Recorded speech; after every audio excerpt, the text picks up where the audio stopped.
Bonjour, alors je suis le professeur Saleh. Alors maintenant on va passer au chapitre, nous sommes toujours sur le chapitre numéro, nous sommes sur la dernière partie de notre module, la mécanique des fluides. Et maintenant je suis sur le chapitre numéro 3, la dynamique des fluides, comme incompressible parfait. Donc incompressible, il ne se comprime pas, comme les liquides. Parfait, il n'y a pas de frottement, il n'y a pas de viscosité, tout ça. Donc c'est l'idéal. Bien. Alors introduction. Dans ce chapitre, nous allons étudier les fluides en mouvement. C'est ce qu'on appelle la dynamique. Contrairement aux solides, les éléments d'un fluide en mouvement peuvent se déplacer à différentes vitesses. L'écoulement des fluides est un phénomène complexe. Bien évidemment, c'est très difficile à comprendre, à étudier. On s'intéresse aux équations fondamentales qui régissent la dynamique des fluides incompressibles parfaits, en particulier l'équation de continuité, conservation de masse, le théorème de Bernoulli, conservation de l'énergie, le théorème de l'air, conservation de la quantité de mouvement, à partir duquel on établit les équations donnant la force dynamique exercée par les fluides en mouvement, exemple les jets d'eau. Bon alors, bien évidemment, ça c'est le cas général, mais pour notre cours, on va voir seulement, je vais vous donner seulement les deux équations, l'équation de continuité de la conservation de masse et le théorème de Bernoulli qui est lié à la conservation de l'énergie. Donc je ne vais pas vous parler de le théorème de l'air. L'écoulement permanent, l'écoulement d'un fluide il est dit permanent si le champ des vecteurs vitesse,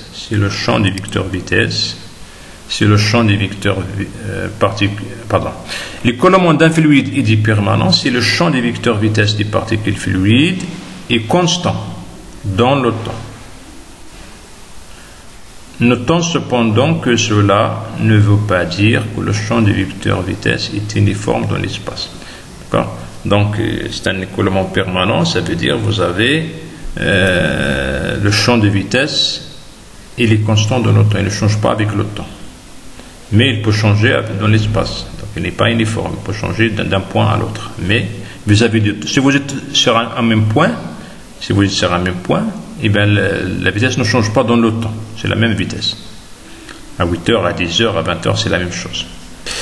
Donc ça c'est ce qu'on appelle un écoulement permanent. L'écoulement permanent d'un fluide parfait incompressible est le seul que nous aurons à considérer dans ce cours. Voilà. Un écoulement non permanent conduirait à considérer les effets d'inertie et de masse des fluides. Non permanent, ça veut dire quoi? Ça veut dire c'est l'inverse d'un écoulement permanent. Non permanent, ça veut dire que vous êtes sur une position, et bien la vitesse elle va changer. Et donc ici vous avez une conduite, un tuyau par exemple, vous avez le fluide qui se déplace, c'est de l'eau par exemple. Donc ici vous avez une section plus grande et vous avez une section plus petite. Une section plus grande, donc elle rentre avec une vitesse V1. Une section plus petite, il sort avec une vitesse V2. Quelle est la relation entre V1, V2, S1 et S2? Et bien cette relation c'est quoi? C'est S1 V1, c'est égal à S2 V2. S1 V1 est égal à S2 V2, c'est ce qu'on appelle la relation de continuité. On peut démontrer bien évidemment ceci. D'accord? Donc, si S1 est égal à S2, ça veut dire si vous avez un tuyau qui a la même section, et bien si S1 est égal à S2, ça veut dire V1 est égal à V2. Si S1 est très grand devant S2, et bien si S1 est très grand devant S2, ça veut dire que V1 il est très faible devant V2. Donc c'est S1. Par exemple ici, vous voyez que S1 il est plus grand devant S2. Vous voyez que V1, je le représente comme ça, il est comment? Il est plus petit devant celui-là. Si vous avez V2, il est plus grand. Donc ça, c'est ce qu'on appelle l'équation de continuité.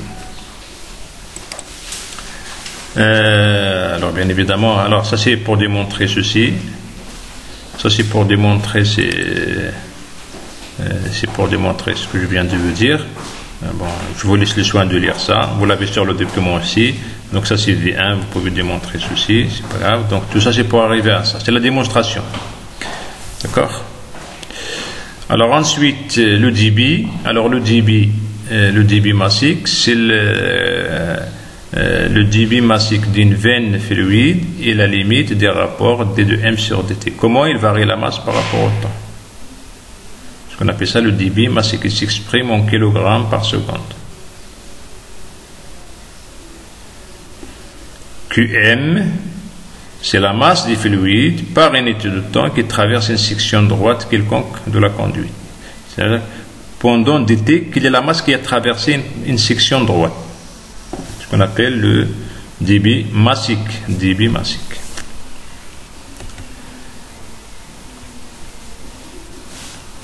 Alors, le débit massique, on peut montrer que c'est égal à ρ, la masse volique du fluide, fois la section par laquelle il pénètre, fois le volume. Alors, la continuité dit que SV constant, S1V1 est égal à S2V2, ça veut dire que Km il est constant. D'accord? Donc ici nous avons dit que S1V1 est égal à S2V2, ça veut dire que est égal à S3V3 est égal à S4V4, ainsi de suite. Ça veut dire que SV est constant, ça veut dire que S fois V est constant.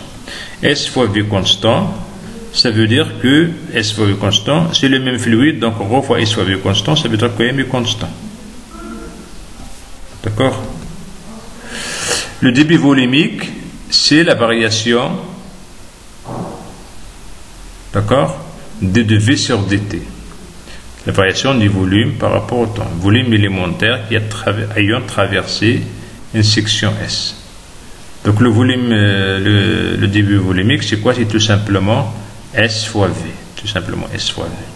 Donc il est constant aussi. S fois V est constant, ça veut dire S1 fois V1 est égal à S2 fois V2. Donc le débit volumique c'est S fois V, le débit massique c'est S fois V fois ρ, qui sont constants si grâce à la continuité de la masse. Donc en conclusion, le débit volumique c'est S fois V, la continuité ça veut dire que QV est égal à S fois V est égal à une constante, il s'exprime en mètres cubes par seconde, ça veut dire que S1V1 est égal à S2V2 est égal à S3V3 est égal à S4V4 est égal à S5V1 et ainsi de suite. Le théorème de Bernoulli, alors le théorème de Bernoulli, vous avez le fluide il est en mouvement, donc il y a une vitesse V1, V2, V3, ainsi de suite. Alors on suppose que le fluide il est parfait, il est incompressible. On suppose que le coulement il est permanent. Ça veut dire que si vous êtes en un point, la vitesse ne change pas dans le temps. Le coulement est dans une conduite parfaitement lisse, pour qu'il n'y aura pas de changement de direction de vitesse ici. Il est parfaitement lisse. Alors on peut montrer que si je prends une position quelconque ici, alors si vous êtes à l'état statique, vous allez avoir quoi? L'équation fondamentale de l'hydrostatique c'est ça. P plus ρ Gz égale à 0. Ça c'était quoi? Ça nous l'avons vu dans le cas d'un fluide en repos, dans le cas du fluide à l'état d'équilibre au repos. C'était quoi? C'était la relation fondamentale de l'hydrostatique. Mais maintenant, le fluide, il bouge, il est en mouvement, il s'écoule. Donc, l'équation fondamentale de l'hydrostatique, on va lui ajouter un terme où il y a la vitesse V. Et bien, ce terme-là, on peut montrer que c'est un demi-ρ, c'est la masse volumique de notre fluide, fois V au carré. Donc, ça, il est constante pour n'importe quel point du fluide. Donc, au point 1, vous allez avoir quoi? 1 demi ρ V1 au carré plus P1 plus ρ Gz1 est égal à constante. Au point 2, vous allez avoir quoi? 1 demi ρ V2 au carré plus P2 plus ρ Gz2 est égal à constante. Donc, constante, ça veut dire quoi? 1 demi ρ V2 V1 au carré plus P1 plus ρ Gz1 est égal à 1 demi ρ V2 au carré plus P2 plus ρ Gz2 est égal à la même chose. Alors, on simplifie par ρ, vous allez donc avoir V2 au carré sur 2 plus P2 sur ρ plus Gz2 est égal à quoi? La même chose, il faut remplacer 1 par 2, V1 au carré sur 2, puis 1, et ainsi de suite. Donc ça, vous l'appliquez pour n'importe quel point 1 et 2, pour n'importe quel point 1 et 2 de notre fluide au mouvement, mais bien évidemment dans ces conditions-là. En supposant que le fluide il est parfait, il est incompressible, en supposant que le coulement il est permanent, en supposant que le coulement il est quoi? Il est dans une conduite parfaitement lisse. Voilà. Donc ça c'est ce qu'on appelle le théorème de Bernoulli. Ça c'est le théorème de Bernoulli, cas d'un coulement sans échange de travail.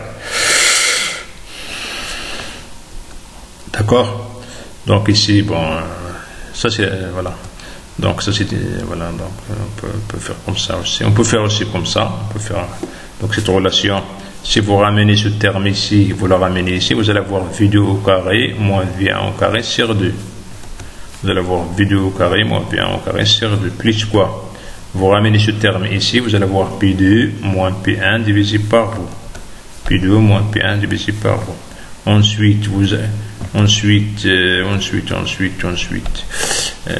ramenez ce terme ici, vous allez avoir G, facteur de Z2 moins Z1 égale.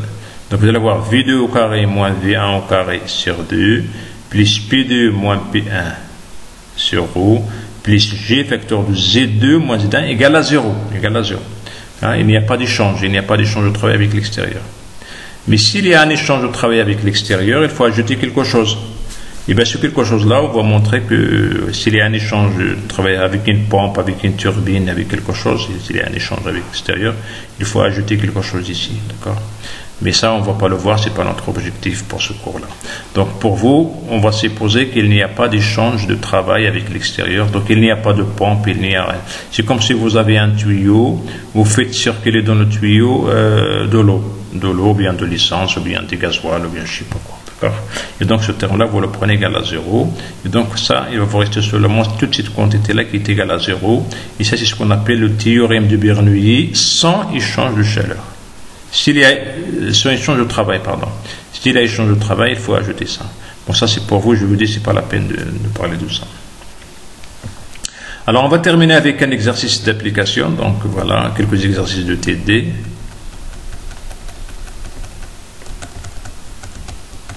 D'accord, donc on va terminer avec ça.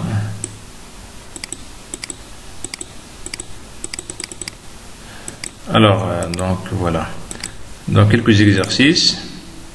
Donc ça c'est les TD en fait, c'est les TD. Donc pour cette partie mécanique des fluides, vous avez les TD dans le cours. Alors ici vous avez un exercice. Donc bon, je vais vous envoyer ceci pour.